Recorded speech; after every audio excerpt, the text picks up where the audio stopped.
Block പഞ്ചായത്തിൻ്റെ ജനകീയ ആസൂത്രണം 2024-25 ഭാഗമായിട്ടുള്ള ആര്യങ്കാവ് പഞ്ചായത്ത് കൃഷി വകുപ്പിൻ്റെ പൂർണ്ണ സഹകരണത്തോടു കൂടിയാണ് ഞങ്ങൾ ഒരു ഗ്രൂപ്പ് 3 പേരാണ് ചെയ്യുന്നത്.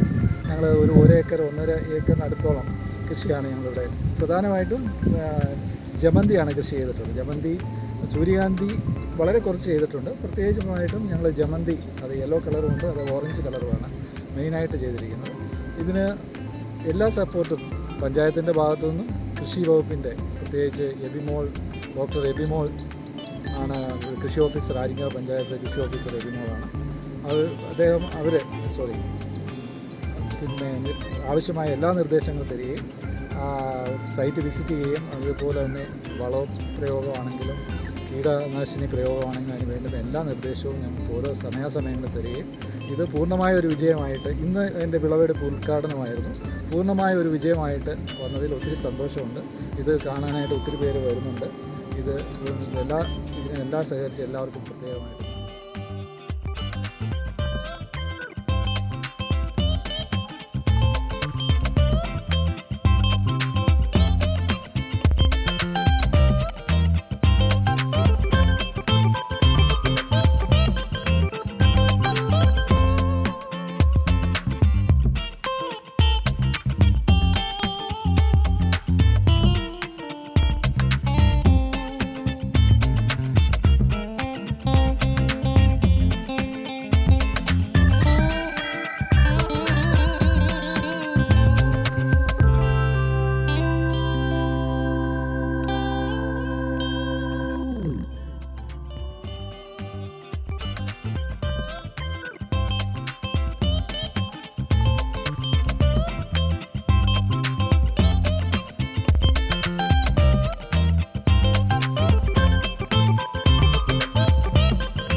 മേഖല പ്രത്യേകിച്ച് കുടിയേറ്റ കർഷകരുടെ ഒരു മേഖലയാണ്. അതായത് പാരമ്പര്യമായിട്ട് പല മേഖല കേരളത്തിൻ്റെ മധ്യ തിരുവിതാംകൂറിൽ നിന്ന് കുടിയേറിപ്പാർത്ത ഞങ്ങൾ പാരമ്പര്യമുള്ള ഒരു തലമുറയാണ് ഞങ്ങൾ.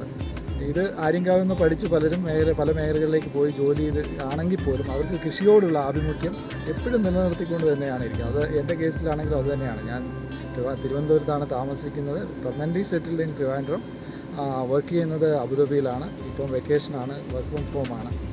ആ ഒരു സമയത്താണെങ്കിലും ഇങ്ങനൊരു പ്രോജക്റ്റ് നമ്മുടെ പഞ്ചായത്തിൻ്റെ കൃഷി വകുപ്പിൻ്റെ നേതൃത്വത്തിൽ ഉണ്ടെന്ന് അറിഞ്ഞ് അതിന് കൂടുതൽ താല്പര്യത്തോടെ അതുപോലെ തന്നെ ഒരേ മനസ്സുള്ള ഒരു ടീമായിട്ട് ഞങ്ങൾക്ക് നിന്ന് പ്രവർത്തിക്കാനും ഇത് വിജയകരമാക്കുവാനും ഞങ്ങൾക്ക് സാധിച്ചു. അത് കൃഷി വകുപ്പിന് ഈ മേഖലയോടുള്ള കൃഷിയോടും ഈ ഭൂകൃഷിയോടുമുള്ള പ്രത്യേകമായ താല്പര്യം കൊണ്ട് മാത്രമാണ്. ഇത് വിജയിപ്പിക്കുന്നതിന് ഒത്തിരി പിന്നെ അതായത് പ്രതിസന്ധികൾ, പ്രത്യേകിച്ച് കാട്ടുമൃഗങ്ങളുടെ പ്രതിസന്ധികൾ, അതായത് ഇതിൽ മ്ലാവ്, മറ്റ് മൃഗങ്ങളുടെ പന്നി, അതുപോലെ മൃഗങ്ങളുടെ എല്ലാ ശല്യങ്ങളുമുണ്ട്. ഓരോ ദിവസം വരുമ്പോൾ അത് ഓരോ ഏരിയയിലൂടെ അത് നുഴഞ്ഞു കയറി നാശങ്ങൾ ഉണ്ടാക്കുന്നുണ്ടെങ്കിലും ഞങ്ങൾ ഒന്നിച്ചു നിന്ന് അതിന് വേണ്ടുന്ന പ്രതിവിധി കണ്ടെത്തിയാണ് ഇത് വിജയകരമായിട്ട് ഇത് പൂർത്തീകരിക്കുവാൻ സാധിച്ചത്.